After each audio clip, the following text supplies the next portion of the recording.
Hi guys, പത്തനംമാറ്റ സീരിയലിൻ്റെ ഒരു പുതുപുത്തൻ വിശേഷത്തിലേക്ക് എല്ലാവർക്കും സ്വാഗതം. വരാൻ പോകുന്ന ഒരു അടിപൊളി എപ്പിസോഡ് വിശേഷത്തിലേക്കാണ് നമ്മൾ പോകുന്നത്.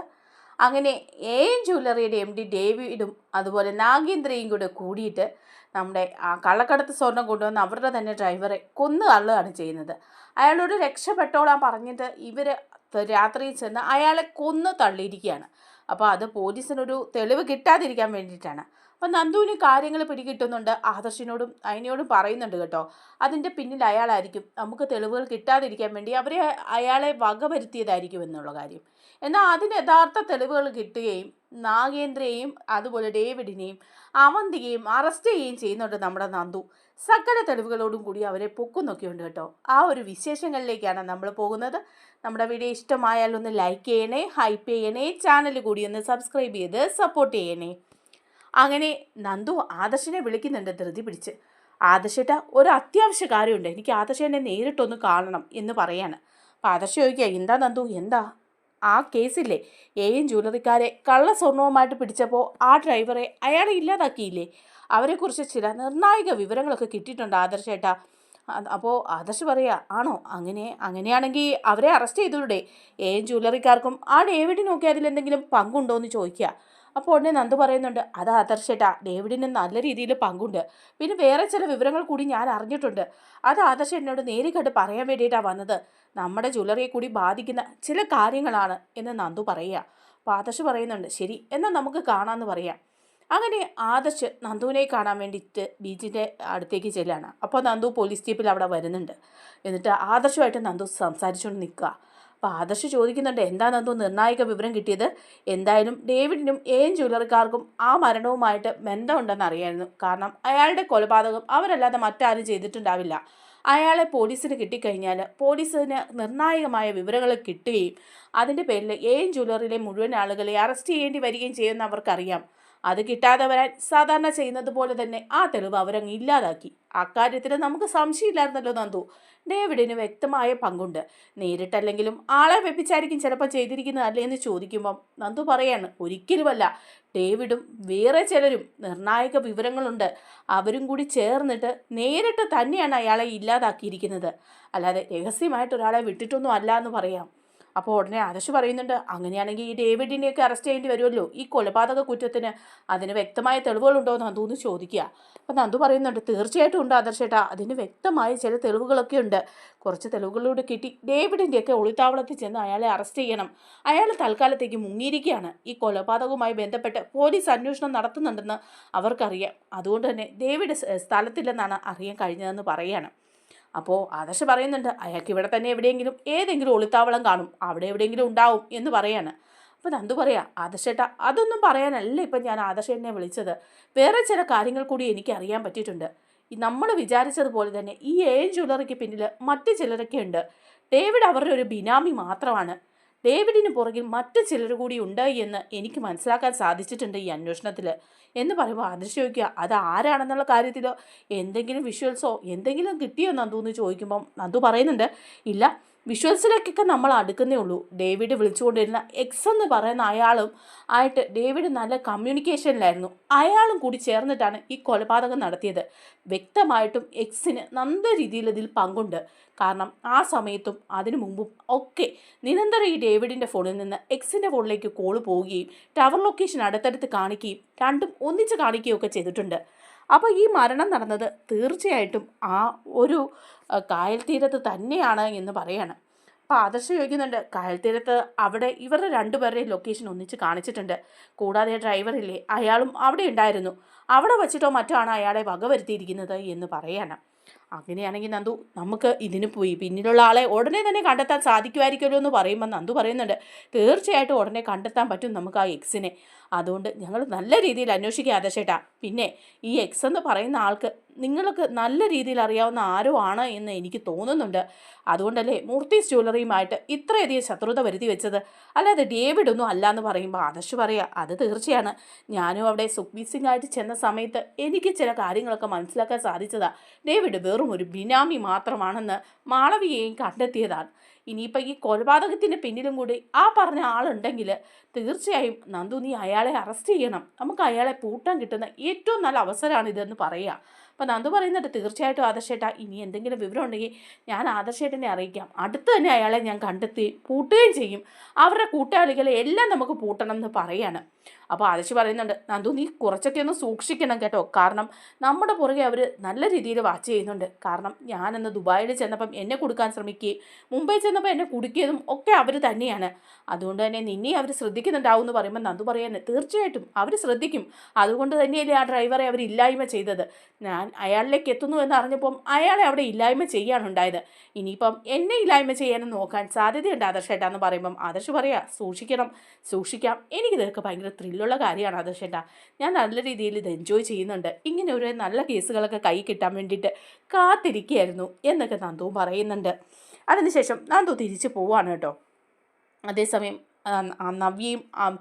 നവ്യ കനകയെ കാണാനായിട്ട് പോയിരിക്കുകയാണല്ലോ. അപ്പോൾ കനക വിവരങ്ങളൊക്കെ പറയാണ്.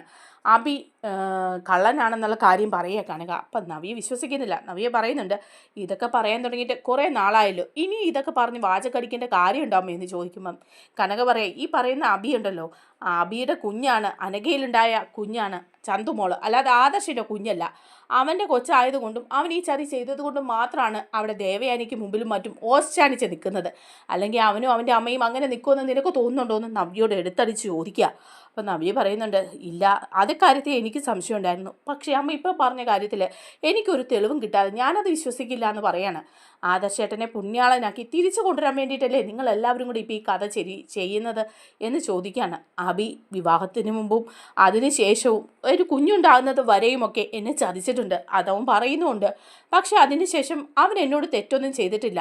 അവൻ എൻ്റെ കൂടെ നിന്ന് സപ്പോർട്ട് ചെയ്തിട്ടേ ഉള്ളൂ. ഒരിക്കലും ചതിക്കാനും വഞ്ചിക്കാനും ഒന്നും അവൻ ശ്രമിച്ചിട്ടില്ലെന്നാണ് പറയുന്നതെന്ന് പറയാം.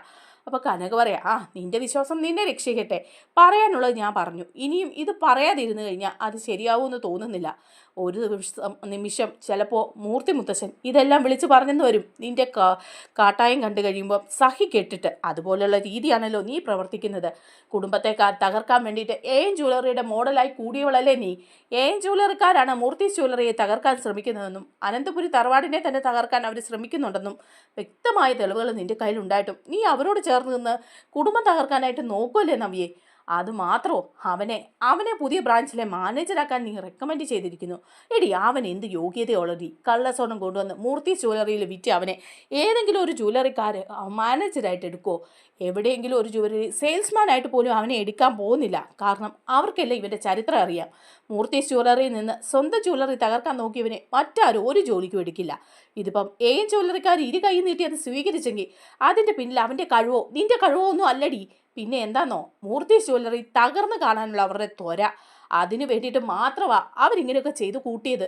ഇതൊന്നും മനസ്സിലാക്കാനുള്ള ബുദ്ധി നിന്റെ തലയിലെങ്കിലും ഇല്ലാതായല്ലോ. ഇനിയിപ്പം നീ അവനെ വിശ്വസിച്ചോ? നിനക്ക് വ്യക്തമായ തെളിവുകൾ കിട്ടും. DNA ടെസ്റ്റിൻ്റെ റിപ്പോർട്ടും റിസൾട്ടും ഒക്കെ നയനയുടെ ആദർശിൻ്റെയും കയ്യിലുണ്ട്. അവർ നിന്റെ കുടുംബജീവിതം തകരണ്ടല്ലോ എന്നോർത്ത് മാത്രമാണ് ഇങ്ങനെയൊക്കെ ചെയ്യുന്നത്. നീ വിശ്വസിക്കേണ്ട. നീ അവനെ വിശ്വസിച്ച് തന്നെ നിന്നു. പക്ഷേ എനിക്ക് പറയാനുള്ളത് ഞാൻ പറഞ്ഞു. അവൻ ജ്വല്ലറിയുടെ മാനേജറായിട്ട് പോകുന്നത് അത്ര നല്ല കാര്യമൊന്നുമല്ല എന്ന് പറഞ്ഞിട്ട് കനക പോവാണ്. അപ്പോൾ ഈ സമയത്തൊക്കെ നമ്മുടെ നവ്യ അങ്ങ് ഞെട്ടിത്തരിച്ച് നിൽക്കുകയാണ് കേട്ടോ. ഇതിലെന്തെങ്കിലും സത്യം ഉണ്ടായിരിക്കുമോ? ഇനി അബി എന്നെ ഒരു പറ്റിച്ചതായിരിക്കുമോ? അബിയുടെ കുഞ്ഞു തന്നെ ആയിരിക്കുമോ ചന്തുമോള്? എല്ലാവരും പറയുന്നു അബിയുടെ കുഞ്ഞാണെന്ന്. അവൻ തന്നെ ഇപ്പോഴും എന്നോട് പറഞ്ഞു ചന്തുമോൾക്ക് എൻ്റെ ഷേപ്പ് വരേണ്ടെന്ന് അവർ പറയുമെന്ന്. അവൻ്റെ കയ്യിൽ ഒരുപാട് കള്ളത്തരങ്ങളൊക്കെ ഉണ്ട്. പക്ഷേ ഇപ്പോഴും എന്നെ അവൻ ചതിക്കുകയാണോ? ഇനി അവൻ എന്നെ ചതിക്കുകയാണെങ്കിൽ ഞാൻ അവനെ വെച്ചേക്കുകയില്ല. എന്തായാലും DNA ടെസ്റ്റിൻ്റെ റിസൾട്ട് കിട്ടുന്നത് വരെ കാത്തിരിക്കാം. അവനോട് DNA ടെസ്റ്റിന് നിർബന്ധിക്കുകയും ചെയ്യാം എന്ന് പറഞ്ഞ് നവ്യ വീട്ടിലേക്ക് പോവാം. അങ്ങനെ നവ്യ വന്ന് ഇറങ്ങുന്നത് കാണുമ്പോഴേക്കും ജലജയും അബിയും മോളിൽ നിന്ന് ഇത് കാണുകയാണ്. അപ്പം നവ്യയുടെ വരവൊക്കെ കാണുമ്പം അവർക്ക് പേടിയുണ്ട്. കാരണം അമ്മയെ കാണാൻ പോവാണ്. അമ്മ എന്തെങ്കിലും രഹസ്യം പറയുമെന്ന് അബിക്കറിയാം. അബി ജലജയോട് പറയാം, അവളുടെ വരവ് കണ്ടിട്ട് അത്ര പന്തിയാണെന്ന് തോന്നുന്നില്ലല്ലോ.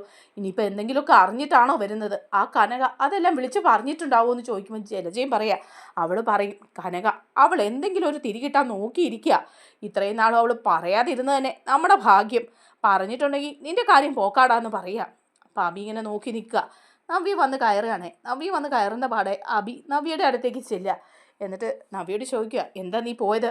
അമ്മ എന്തെങ്കിലും പറഞ്ഞോ? അല്ല, എന്തെങ്കിലും പറഞ്ഞിട്ടുണ്ടാവും. എന്നെക്കുറിച്ച് എന്തെങ്കിലും ആവശ്യമില്ലാത്ത കാര്യങ്ങൾ നിന്നെ പറഞ്ഞ് ധരിപ്പിച്ചിട്ടുണ്ടാവും. അവർക്കൊക്കെ ഒരു ലക്ഷ്യം മാത്രമേ ഉള്ളൂ, ആദർശിനെ രക്ഷിക്കണമെന്നും ആദർശിനെ തിരിച്ച് കുടുംബത്തിൽ കയറ്റണമെന്നും ഒക്കെ. അങ്ങനെ അവൻ നല്ല കുഞ്ഞാണെന്ന് കാണിക്കാൻ വേണ്ടിയിട്ട് വേണമെങ്കിൽ ചന്തുമോളുടെ അച്ഛൻ ഞാനാണെന്ന് വരെ അവർ പറഞ്ഞിട്ടുണ്ടാവും അല്ലേ എന്ന് ചോദിക്കുമ്പോൾ നമ്മുടെ നവിക്ക് നല്ല ദേഷ്യവും സങ്കടവും എല്ലാം കൂടെ വന്നിട്ട് നവി ചോദിക്കുക, എന്താടാ നീ ഇപ്പോൾ പറഞ്ഞത്? ചന്തുമോൾ നിൻ്റെ കുഞ്ഞാണെന്നോ? അങ്ങനെ ചന്തുമോളുടെ അച്ഛൻ നീയാണെന്ന് നിനക്ക് സംശയമുണ്ടോ? ഏയ്, ഞാനങ്ങനെ പറഞ്ഞതേ ഉള്ളൂ. ഒരിക്കലും ഞാൻ നിന്നെ ചതിക്കില്ല. അങ്ങനെ ഉണ്ടെങ്കിൽ എനിക്കിവിടെ നിൽക്കാൻ പറ്റുമോ? ഇവിടെയുള്ളവരെല്ലാവരും കൂടെ എന്നെ ഇവിടെ നാട്ടി ഇറക്കിയല്ലായിരുന്നോ? ഇപ്പോഴും ഞാനിവിടെ നിന്ന് പോകുന്നുണ്ടെങ്കിൽ അങ്ങനെ ഒരു സത്യം ഇല്ലാത്തത് കൊണ്ടല്ലേ? എല്ലാം ആദർശിൻ്റെ കയ്യിലെ കുഴപ്പം കൊണ്ടാണ്. പക്ഷേ എൻ്റെ തലയിലേക്ക് എല്ലാവരും വെച്ച് കെട്ടുന്നതല്ലേ ഉള്ളൂ. നീയും അത് മനസ്സിലാക്കുന്നില്ലേ? അപ്പോൾ ഉടനെ നവ്യ പറയാം, ഇല്ല, ഞാൻ മനസ്സിലാക്കിയിട്ടൊക്കെ ഉണ്ട്. ഇതുവരെ നീ പറഞ്ഞതൊക്കെ ഞാൻ വിശ്വസിച്ചു. പക്ഷേ ഇനി ചന്തുമോളുടെ നിന്റെ കുഞ്ഞാണെന്ന് എനിക്കെങ്ങാനും മനസ്സിലായ ആ നിമിഷം നീ ഓർത്തോ? ഏയ് അല്ല എന്ന് പറയാണ്. അപ്പം നവ്യ പറയുന്നുണ്ട്, അല്ല, അമ്മ എന്നോട് പറഞ്ഞു നിന്റെ കുഞ്ഞാണ് ചന്തുമോളെന്നുള്ള കാര്യം. അതിൽ എനിക്കൊരു വിശ്വാസം വരണമെന്നുണ്ടെങ്കിൽ DNA ടെസ്റ്റ് തന്നെ നടത്തണം. ഇനിയിപ്പം നിന്നെ ഞാൻ വിശ്വസിച്ചാലും ഇല്ലെങ്കിലും എനിക്ക് ആ ടെസ്റ്റിൻ്റെ റിസൾട്ട് കിട്ടിയ ആ കാര്യത്തിലൊരു വ്യക്തത വരും. പിന്നെ ആരുടെ മുമ്പിൽ എനിക്ക് തല കുനിക്കേണ്ടി വരില്ല, നിനക്കും. അതുകൊണ്ട് DNA ടെസ്റ്റ് നീ തയ്യാറാവണമെന്ന് പറയാം. ഉടനെ തന്നെ അഭി പറയാം, DNA ടെസ്റ്റോ? നിനക്കെന്താ വട്ടുണ്ടോ? നിനക്കും എന്നെ വിശ്വാസമില്ലേ?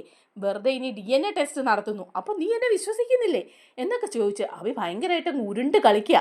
അപ്പോഴേക്കും നവ്യ പറയാം, നീ ഇനി ഒരക്ഷരം വേണ്ടി പോകരുത്. ഞാൻ പറഞ്ഞതിന് മറുപടി നീ പറയുകയും ചെയ്യരുത്. നിന്റെ കുഞ്ഞാണോ ചന്തുമോളെന്ന് എനിക്കറിയണം. ഇവിടെ ഒളിഞ്ഞും തെളിഞ്ഞും പലരും പലതും പറയുന്നുണ്ട്, അതെല്ലാം ഞാൻ കേട്ടുന്നുണ്ട്. നീ ആണെങ്കിൽ ഇവിടെ അമ്മായിയുടെ മുമ്പിൽ ഓശാനിച്ച് നിൽക്കുന്നുണ്ട്. അതിനൊക്കെ ഒരു കാരണമുണ്ടെന്ന് എനിക്കറിയാം അഭി. അതുകൊണ്ട് നീ DNA ടെസ്റ്റിന് തയ്യാറാവണം. അതിൻ്റെ റിപ്പോർട്ട് എനിക്ക് കിട്ടണം. അതിനുശേഷം ഞാൻ എന്താ വേണ്ടതെന്ന് തീരുമാനിക്കും എന്ന് പറയുക. അത് കേൾക്കുമ്പോൾ നമ്മൾ അഭി ഞെട്ടിപ്പോവാണ്. പെട്ടുപോയല്ലോ. ഇനിയിപ്പോൾ DNA ടെസ്റ്റ് ചെയ്താൽ എന്തായാലും പോസിറ്റീവായിട്ട് വരും. വന്നു കഴിഞ്ഞാൽ ഇവൾ എന്താണോ ചെയ്യാൻ പോകുന്നത്? ഇതിപ്പം ചെകുത്താനും കടലിന് നടുക്കായി പോയല്ലോ എന്നൊക്കെ ആലോചിക്കുന്ന നിൽക്കുകയാണ് കേട്ടോ. നവിയാണെങ്കിൽ ഈ വിവരം അറിഞ്ഞു. നവിയുടെ മനസ്സിൽ നല്ല രീതിയിൽ തന്നെ ആ ഒരു തെറ്റിദ്ധാരണ കയറിയിട്ടുണ്ട്. അബിയുടെ കുഞ്ഞാണോ എന്നുള്ള കാര്യത്തിൽ വിശ്വാസമൊക്കെ ഉണ്ട്. പക്ഷേ ടെസ്റ്റ് റിസൾട്ട് കിട്ടാതെ നവി അത് വിശ്വസിക്കില്ല എന്ന് നവിയോട് പറഞ്ഞിട്ടുമുണ്ട്. അങ്ങനെ നവി അകത്തേക്ക് പോവുക. അബി ആകെപ്പാടെ പെട്ട മട്ടാണ് കേട്ടോ. അതേസമയം നമ്മുടെ നാഗേന്ദ്രയും അതുപോലെ ഡേവിഡും അവന്തികയും കൂടെ സംസാരിക്കുകയാണ്. അപ്പോൾ ഡേവിഡ് പറയുന്നുണ്ട്, എടോ, നമ്മൾ അയാളെ കൊന്ന് തള്ളിയല്ലോ, അതുകൊണ്ട് ആ ഒരു തെളിവങ്ങ് ഇല്ലാതായി എന്ന് പറയുക. അപ്പോൾ തന്നെ നാഗേന്ദ്ര പറയാം, ശരിയാണ്, അവനെ നമ്മൾ കൊന്നു തള്ളി, അതുകൊണ്ട് ആ തെളിവില്ലാതായി. പക്ഷെ പോലീസിന് നമ്മളെ നല്ല രീതിയിൽ സംശയം ഉണ്ടാവും. നമ്മുടെ ഡ്രൈവർ അല്ലായിരുന്നോ തെളിവ് കിട്ടാതിരിക്കാൻ വേണ്ടി നമ്മൾ തന്നെ കൊന്നതാണ് എന്ന് അവർ അത് വിശ്വസിക്കുമെന്ന് പറയുക. അപ്പോൾ അവന്തിക്ക് പറയാം, ശരിയാ, അങ്ങനെ ഒരു വിശ്വാസം ഉണ്ടാവും. കാരണം ആ നന്ദു കൂടിയല്ലേ SI. അവൾക്ക് കാഞ്ഞ ബുദ്ധിയാണ്. അതുപോലെ തന്നെ നല്ല തൻ്റെ ഇടവും. അവൾ ഇതിൻ്റെ പുറകെ നടക്കുമെന്നും നമ്മളെ വീഴ്ത്താൻ ശ്രമിക്കുമെന്നുള്ള കാര്യത്തിൽ സംശയമൊന്നുമില്ല. പിന്നെ ജ്വല്ലറിക്കാരാണ് മൂർത്തീസ് ജ്വല്ലറിയുടെയും അതുപോലെ ആദർശിൻ്റെയും തകർച്ചയ്ക്ക് പിന്നിലെന്നും അവൾക്കറിയാം. അതുകൊണ്ട് നമ്മളെ പെടുത്താൻ വേണ്ടി 4 വശത്തുകൂടി അവൾ വരും, നമ്മൾ സൂക്ഷിക്കണം എന്ന് പറയാണ്. അപ്പോൾ ഡേവിഡ് പറയാണ്, അതെ സാറേ, നമ്മൾ സൂക്ഷിക്കണം. നമ്മളെ വീഴ്ത്താൻ വേണ്ടി ശ്രമിക്കും. എന്നെക്കുറിച്ചുള്ള ഡീറ്റെയിൽസ് എല്ലാം അവരുടെ കയ്യിലുണ്ട്. ജ്വല്ലറിയുടെ MD അവരുടെ കണ്ണിൽ ഞാനാണല്ലോ. പക്ഷേ സാറിനെ കുറിച്ചിട്ട് വിവരമൊന്നുമില്ല. എങ്കിലും ഈ കൊലപാതകത്തിൽ സാറ് കൂടി നേരിട്ട് പങ്കെടുത്തതിനാൽ നമ്മളെക്കുറിച്ച് എവിടെയെങ്കിലും എന്തെങ്കിലും ഒരു വിവരം അവർക്ക് കിട്ടുമോ എന്നുള്ള കാര്യത്തിൽ സംശയമുണ്ടെന്ന് പറയുമ്പം നാഗേന്ദ്രയും പറയാണ്, അങ്ങനെ ഒരു സംശയം എനിക്കും ഇല്ലാതില്ല. പക്ഷേ നമ്മൾ വളരെ ശ്രദ്ധിച്ച് തന്നെയല്ലേ കാര്യങ്ങൾ ചെയ്തത്. അതുകൊണ്ട് ആ കാര്യത്തിൽ ഒരു പേടിയൊന്നും വേണ്ട എന്ന് പറയാണ്. അങ്ങനെ അവർ നിൽക്കുകയാണ് കേട്ടോ. അതേസമയം നന്ദു, സേവ്യറും എല്ലാവരും നല്ല രീതിയിൽ തന്നെ ഈ കാര്യങ്ങളൊക്കെ അന്വേഷിക്കുന്നുണ്ട്. അന്വേഷിക്കുമ്പോൾ സേവ്യറിന് ഒരു വ്യക്തമായ ഡീറ്റെയിൽസ് ഈ എക്സ് എന്ന് പറഞ്ഞ ആളെക്കുറിച്ച് കിട്ടുകയാണ്. 2 പേരും എക്സും ഡേവിഡും ഒരേ ടവർ ലൊക്കേഷനിൽ ഒരേ സമയത്ത് എത്തിയിട്ടുണ്ട് എന്ന് മനസ്സിലാക്കുകയാണ്. അത് ഈ കൊലപാതകം നടന്ന കായൽ തീരത്ത് അടുത്തുള്ള ഒരു കെട്ടിടത്തിൻ്റെ ഭാഗത്ത് വെച്ചിട്ടാണെന്നുള്ള വിവരം കിട്ടുകയാണ് കേട്ടോ. അങ്ങനെ നന്ദുവിന് ഈ വിവരം കൈമാറുകയാണ്. ഈ കെട്ടിടത്തിൽ വെച്ചിട്ടാണ് ഒരേ ടവർ ലൊക്കേഷൻ എക്സുമായിട്ട് കാണിച്ചത്. എക്സ് ആരാണെന്നുള്ള വിവരം കിട്ടുന്നേയില്ല. അങ്ങനെ എക്സിൻ്റെ കോൾ റെക്കോർഡ്സൊക്കെ വീണ്ടും അവർ ചെക്ക് ചെയ്യുമ്പോഴാണ് കേട്ടോ മനസ്സിലാകുന്നത്, ഒരു നമ്പറിലേക്ക് നിരന്തരം കോളുകൾ പോയിരിക്കുകയാണ് എക്സിന്. ആ നമ്പർ അവർ നോക്കുമ്പം അത് അനന്തപുരി തറവാടിൻ്റെ പേരിൽ എടുത്തിരിക്കുന്ന ഒരു നമ്പരാണ് കേട്ടോ. അത് നന്ദുവിന് ഒരു വല്ലാത്തൊരു തെളിവായിട്ട് തന്നെ കിട്ടുക. അപ്പം നന്ദു ആ നമ്പറിൻ്റെ അഡ്രസ്സ് തിരയുന്നുണ്ടെങ്കിലും അഡ്രസ്സ് കിട്ടുന്നില്ല. പക്ഷേ എടുത്തിരിക്കുന്ന നമ്പർ കൂടുതലും ആ സമയവും ആ ടവർ ലൊക്കേഷൻ കാണിക്കുന്നത് അനന്തപുരിയിലാണ് താനും. ആ സമയത്ത് നന്ദുവിൻ്റെ മനസ്സിലൂടെ പല ചിന്തകളും പോവുകയാണ്. അനന്തപുരിയിലുള്ള ആരോ ആയിട്ട് ഈ എക്സിന് നല്ല കണക്ഷനുണ്ട്, അതുകൊണ്ട് തന്നെയാണ് ഇയാൾ എപ്പോഴും അനന്തപുരി തറവാട്ടിലുള്ള ആരെയോ വിളിക്കുന്നുണ്ട്, ആ ടവർ ലൊക്കേഷനിലേക്ക് കോളുകൾ പോകുന്നുണ്ട് എന്നുള്ള കാര്യം ആദർശിനെ വിളിച്ചിട്ട് ആദർശിനോട് പറയുന്നുണ്ട് കേട്ടോ നന്ദു. ആദർശേട്ട ശ്രദ്ധിക്കേണ്ട ഒരു കാര്യമുണ്ട്, അനന്തപുരിയിൽ എപ്പോഴും ലൊക്കേഷൻ കാണിക്കുന്ന ഒരു നമ്പറിലേക്ക് ഈ എക്സിൻ്റെ നമ്പറിൽ നിന്നും ഡേവിഡിൻ്റെ നമ്പറിൽ നിന്നും നിരന്തരം കോളുകൾ പോകുന്നുണ്ട്. അപ്പോൾ അവിടെ നിങ്ങളുടെ വീട്ടിലുള്ള ആരോ ഉണ്ട് എന്ന് പറയാണ്. അപ്പോൾ ഉടനെ നന്ദു തന്നെ പറയുന്നുണ്ട്, ഇതിനി അബിയോ മറ്റോ ആണോ, അബിയുടെ നമ്പറുമായിട്ട് ഞാൻ ക്രോസ് ചെക്ക് ചെയ്തു എന്ന് നന്ദു പറയുക. അപ്പം നന്ദു പറയുന്നുണ്ട് ആദർശനോട്, ആദർശേട്ടാ അബിയെ അല്ല കേട്ടോ, അബിയെ ഞാൻ അപ്പോഴേ ചെക്ക് ചെയ്തു, അവിടെ എല്ലാവരുടെയും തന്നെ നമ്പർ എൻ്റെ കയ്യിലുണ്ട്, ആ നമ്പറൊക്കെ വെച്ച് ഞാൻ ക്രോസ് ചെക്ക് ചെയ്തപ്പോൾ അബിയുടെ നമ്പർ അല്ല, മറ്റേതോ നമ്പറാണ്. ഇനി അബിക്ക് രഹസ്യമായിട്ട് ഇങ്ങനെ ഒരു നമ്പറോ കണക്ഷനോ ഉണ്ടോ എന്ന് അറിയില്ല എന്ന് പറയുമ്പോൾ ആദർശ് പറയുക, അങ്ങനെയൊന്നും ഉണ്ടാവാനുള്ള സാധ്യതയൊന്നും ഇല്ല അവന്, ഇനി അറിയില്ല, ഏതായാലും ആ നമ്പർ തരാൻ പറഞ്ഞ് വാങ്ങിക്കുമ്പോൾ അത് അവന്തികയുടെ നമ്പറാണ് കേട്ടോ. അപ്പോൾ ഉടനെ ആദർശ് പറയാം, ഇത്രയുള്ള കാര്യം, ഇത് ഞെട്ടിക്കുന്ന ഒരു വിവരം തന്നെയാണ് നന്ദു, ഇത് അവന്തികയുടെ നമ്പറാണ്, ഞങ്ങളെല്ലാവർക്കും അറിയാവുന്ന അവന്തികയുടെ അതേ നമ്പർ തന്നെയാണ് ഇത്, അവൾ അയർലൻഡിലെ പഠിത്തം കഴിഞ്ഞ് വന്ന് ഇവിടെ എടുത്ത അതേ നമ്പർ, ഈ നമ്പറിലേക്കാണോ കോളുകൾ കൂടുതലും എക്സിറ്റ് പോകുന്നതെന്ന് ചോദിക്കുമ്പോൾ നന്ദു പറയാം, അതെ, അതാണ് ആ ഞെട്ടിക്കുന്ന സംഭവം. എനിക്ക് ഈ വിവരം അറിഞ്ഞപ്പം ശരിക്കും വിശ്വസിക്കാനേ പറ്റിയില്ല. അനന്തപുരിയെ തകർക്കാൻ നടക്കുന്ന ജ്വല്ലറിക്കാരുടെ MDയുടെ നമ്പർ നിരന്തരമായിട്ട് ഈ അനന്തപുരിയിലെ നമ്പറിലേക്ക് പോകുന്നു എന്നറിഞ്ഞപ്പോഴേക്കും അനന്തപുരിയിലെ ആരോ ആണ് എന്നുള്ളൊരു വിവരം വന്നപ്പം അതെനിക്ക് വിശ്വസിക്കാൻ പറ്റിയില്ല. അവന്തികയോ അവളങ്ങനെ ചതിക്കുമോ എന്ന് ചോദിക്കുക നന്ദു. അപ്പോൾ ആദർശ് പറയുക, അതങ്ങനെ അറിയില്ല, അവൾ വീട്ടിൽ ഒരു പ്രശ്നവുമില്ല, എല്ലാവരുമായിട്ട് നല്ല സ്നേഹത്തിൽ തന്നെയാണ് നിൽക്കുന്നത്, മുത്തശ്ശൻ്റെയും മുത്തശ്ശിയുടെയും ഒക്കെ സ്നേഹത്തിന് പാത്രമായിട്ട് തന്നെയാണ് നിൽക്കുന്നത്, അവളുടെ അമ്മയും ഏട്ടനെയും തള്ളി പറഞ്ഞ് അവളവിടെ നിൽക്കുന്നത്, എന്നിട്ട് ഇങ്ങനൊരു ചതി അവളിൽ നിന്ന് നമുക്ക് പ്രതീക്ഷിക്കാൻ പറ്റുമോ എന്ന് ചോദിക്കുമ്പോൾ നന്ദു പറയാം, ചതി ഏത് വഴിക്കും വരാം ആദർശേട്ടാ, അത് നമുക്ക് വിശ്വസിക്കാതിരിക്കാൻ പറ്റില്ല, അവന്തികയും കൂടെ നിന്ന് ചതിക്കുന്നുണ്ടോ എന്ന് പറയാൻ പറ്റില്ലെന്ന് പറയുമ്പോൾ ആദർശ് പറയാം, ശരിയാ, ഇപ്പം ഈ വിവരം നമുക്ക് പുറത്ത് വിടണ്ട, അവളെക്കുറിച്ച് വ്യക്തമായിട്ടുള്ള വിവരങ്ങൾ കിട്ടിയതിന് ശേഷം മതി എന്ന് പറയാണ്. അപ്പോൾ അത് പറയുന്നുണ്ട്, ശരിയാണ്, ആ കേസ് അന്വേഷണം ഏകദേശം ഒരു ഭാഗം വരെ ആയിട്ടുണ്ട്, ഇനിയിപ്പം ഈ അവന്തികയും അതുപോലെ തന്നെ ഡേവിഡിനെയൊക്കെ കസ്റ്റഡിയിലെടുത്ത അതിൻ്റെ യഥാർത്ഥ ഓണറേയും അതുപോലെ ഇതിൻ്റെ പിന്നിലുള്ള ആ കൊലപാതകയും ഒക്കെ കണ്ടെത്താൻ പറ്റുമോ ആദർശേട്ടാന്ന് പറയുക. അപ്പോൾ ആദർശ് പറയുന്നതുകൊണ്ട് അന്വേഷണം നടക്കട്ടെ, അവന്തികയെക്കുറിച്ചിട്ടുള്ള ഈ പ്രധാനപ്പെട്ട വിവരം പുറത്തുവിടാനൊന്നും പോകണ്ടെന്ന് പറയുക. അങ്ങനെ നന്ദുവും പോലീസ് ഓഫീസേഴ്സും ഒക്കെ അന്വേഷിക്കുകയും ടവർ ലൊക്കേഷൻ ചെക്ക് ചെയ്യുകയും ഒക്കെ ചെയ്യുന്നുണ്ട്. അപ്പോഴാണ് കേട്ടോ അവർക്കൊരു വിവരം കിട്ടുന്നത്, ഈ മരിച്ചു പോയിരിക്കുന്ന ആ ഒരു ഡ്രൈവറിൻ്റെ മൊബൈൽ ഫോൺ അവർക്ക് ആ ഒരു ബിൽഡിങ്ങിൽ നിന്ന് കിട്ടുകയാണ്. അയാളെ ഒളിവിൽ താമസിപ്പിച്ച ആ കെട്ടിടത്തിൽ ഒളിച്ചു കിടക്കുകയാണ് അയാളുടെ മൊബൈൽ ഫോൺ. അത് മാത്രം എടുത്തു മാറ്റാൻ ഡേവിഡും കൂട്ടരും ഒന്നും മനസ്സിലാക്കിയില്ലായിരുന്നു. അത് പോലീസിന് കിട്ടുകയും അതിൽ നിന്ന് ചില നിർണായക വിവരങ്ങൾ അവർക്ക് ലഭിക്കുകയും ചെയ്യുകയാണ് കേട്ടോ. അപ്പോൾ നാഗേന്ദ്രയെക്കുറിച്ചുള്ള വിഷ്വൽസ് അതിൽ നിന്ന് അവർക്ക് കിട്ടുകയാണ്. കാരണം ആ സമയത്ത് അയാൾ അതെല്ലാം റെക്കോർഡ് ചെയ്തിട്ടുണ്ടായിരുന്നു. അതിനുശേഷമാണ് അയാളെ അവർ കൊല്ലുന്നത്. അങ്ങനെയുള്ള സമയത്ത് ഈ വിഷ്വൽസും വീഡിയോ കോൾ ലിസ്റ്റും എല്ലാം കാണുകയാണ്. അപ്പോൾ നാഗേന്ദ്ര വന്നിട്ട് പറയുന്നുണ്ട്, എന്നെ മനസ്സിലായോ എന്ന് ചോദിക്കുന്നുണ്ട് ഇയാളോട്. ഇല്ല സാർ, ഡേവിഡ് സാറിനെ മനസ്സിലായുള്ളൂ എന്ന് പറയുമ്പം, ഞാൻ നാഗേന്ദ്ര, ഞാൻ ഇങ്ങനെയുള്ള ചില ആപത് ഘട്ടത്തിൽ മാത്രമേ എല്ലാവരുടെയും മുമ്പിലേക്ക് എത്തുള്ളൂ എന്ന് പറയുന്നതും അതിനുശേഷം ഇയാളെ കൊല്ലാൻ ശ്രമിക്കുന്നതും തലക്കടിച്ച് കൊന്ന് റോഡിൽ കൊണ്ടിടുന്നതും എല്ലാ വിഷ്വൽസും ഇവർക്ക് കിട്ടുകയാണ്. കൂട്ടിനാണെങ്കിൽ കുറച്ച് ഗുണ്ടകൾ കൂടി ഉണ്ട് കേട്ടോ. അപ്പം ഈ സകല വിവരങ്ങൾ കിട്ടിക്കഴിയുമ്പോഴേക്കുമാണ് കേട്ടോ ഈ ഡേവിഡിൻ്റെ ലൊക്കേഷൻ അന്വേഷിച്ച് പോവാണ് പോലീസ്. അങ്ങനെ ഡേവിഡിനെ പൂട്ടുകയാണ്. ആ നിർണായക വിവരം നന്ദുവിനും കൂട്ടർക്കും കിട്ടുകയാണ്. ഡേവിഡ് ടൗണിലെ ഒരു ലോഡ്ജിലുണ്ട് എന്നുള്ള വിവരം. അങ്ങനെ ആ ലോഡ്ജിലേക്ക് എത്തി ആ റൂമിൽ മുട്ടുകയാണ് ചെയ്യുന്നത്. മുട്ടുമ്പം അവിടെ നാഗേന്ദ്രയും അതുപോലെ അവന്തികയും ഉണ്ട് കേട്ടോ. ആ സമയം ഡോർ തുറക്കാണ് ചെയ്യുന്നത് ഡേവിഡ്. അപ്പോഴേക്കും പോലീസ് അകത്ത് കടക്കാണ് നന്ദുവും കൂട്ടരും. അപ്പോൾ ഉടനെ അവന്തികയും നാഗേന്ദ്രയും ഒക്കെ ഞെട്ടിപ്പോവാണ്. പോരാത്തതിന് നന്ദുവും ഞെട്ടുകയാണ് കേട്ടോ. നാഗേന്ദ്രയെ അവിടെ കണ്ടു കഴിയുമ്പോൾ അവന്തികയോട് നന്ദു ചോദിക്കുന്നുണ്ട്, നീ അനന്തപുരിയിലല്ലേ, നീ എന്താ ഇവിടെ, നിനക്ക് ഇവരുമായിട്ട് എന്താ ബന്ധം എന്ന് ചോദിക്കുകയാണ്. അങ്ങനെ അവരെ 3 പേരെയും ഈ കൊലപാതകത്തിൻ്റെ പേരിൽ നന്ദു അറസ്റ്റ് ചെയ്ത് പോലീസ് സ്റ്റേഷനിൽ കൊണ്ടുവരിക. അതേസമയം ആദർശും അവിടെ എത്തുന്നുണ്ട് കേട്ടോ. ആദർശും മുത്തച്ഛനും ഒക്കെ എത്തുമ്പം ആ സത്യം അവരറിയുകയാണ് ചെയ്യുന്നത്. അവന്തികയ്ക്കും ഇതിൽ പങ്കുണ്ടെന്നും കുടുംബം തകർക്കാൻ വേണ്ടി അവന്തിക തന്നെയാണ് മുമ്പിൽ നിന്ന് അച്ഛനെ സഹായിച്ചുകൊണ്ടിരുന്നതെന്നും ജ്വല്ലറിയുടെ യഥാർത്ഥ ഉടമസ്ഥനും MDയും ഒക്കെ ജലജയുടെ ഭർത്താവ് നാഗേന്ദ്രയാണെന്നും പണ്ട് കാലം തൊട്ടുണ്ടായിരുന്ന ആ പക തീർക്കാൻ വേണ്ടിയിട്ടാണ് അനന്തപുരിയെയും മൂർത്തി ജ്വല്ലറിയെയും തകർക്കാൻ വേണ്ടി നാഗേന്ദ്ര ഈ കളി കളിച്ചതെന്നും അതിനെല്ലാം ഒറ്റക്കെട്ടായിട്ട് കൂട്ടുനിന്നത് അവന്തികയാണെന്നുള്ള കാര്യം അതോടുകൂടി മുത്തശ്ശൻ കർണക്കുറ്റി നോക്കി കൊടുക്കുകയാണ് അവന്തികയ്ക്ക്. അവിടെ വെച്ചിട്ട് അവന്തികയും അതുപോലെ ഡേവിഡിനെയും നാഗേന്ദ്രയൊക്കെ നന്ദു അറസ്റ്റ് ചെയ്ത് കൊണ്ടുപോവുകയാണ്. ഡ്രൈവറിൻ്റെ കൊലപാതകത്തിൻ്റെ പേരിലും കള്ളസ്വർണം കടത്തിയതിൻ്റെ പേരിലും ഒക്കെ ആയിട്ട്. അങ്ങനെ ആ സത്യങ്ങളെല്ലാം എല്ലാവരുടെയും മുമ്പിൽ വെളിവാകുകയാണ് ചെയ്യുന്നത് കേട്ടോ. മുത്തശ്ശനും കാര്യങ്ങൾ പിടികിട്ടുകയാണ്. അങ്ങനെ ആദർശിന് തിരിച്ച് അനന്തപുരിയിലേക്ക് വരികയാണ്. ആദർശ് പറയുന്നുണ്ട്, ഇവരുടെ ചതിയായിരുന്നു മുത്തശ്ശ, അല്ലാതെ ഞാൻ അറിഞ്ഞ് ചെയ്തതല്ല എന്ന് പറയുമ്പോൾ മുത്തശ്ശൻ പറയുന്നുണ്ട്, മോനെ എനിക്ക് നിന്നെ മനസ്സിലായിരുന്നു, അന്നേ എനിക്ക് അറിയാമായിരുന്നു. പക്ഷേ ഇതിന് പിന്നിലുള്ള ആ ചതി അത് നീ ഇനിയെങ്കിലും കണ്ടെത്തിയില്ല എന്നുണ്ടെങ്കിൽ വീണ്ടും അത് നമ്മുടെ കുടുംബത്തെയും നമ്മുടെ ജുവലറികളെയും എല്ലാം തകർക്കും. അതുകൊണ്ടാണ് ഞാൻ അന്ന് ആ കടുത്ത തീരുമാനം എടുത്തതെന്ന് മുത്തശ്ശനും പറയുകയാണ് കേട്ടോ. അങ്ങനെ നല്ലൊരു ക്ലൈമാക്സിലേക്ക് തന്നെ അത് പോകുന്നുണ്ട്. നമ്മുടെ വീഡിയോ ഇഷ്ടമായാലും ഒന്ന് ലൈക്ക് ചെയ്യണേ, ഹൈപ്പ് ചെയ്യണേ, ചാനൽ കൂടി ഒന്ന് സബ്സ്ക്രൈബ് ചെയ്ത് സപ്പോർട്ട് ചെയ്യണേ. താങ്ക്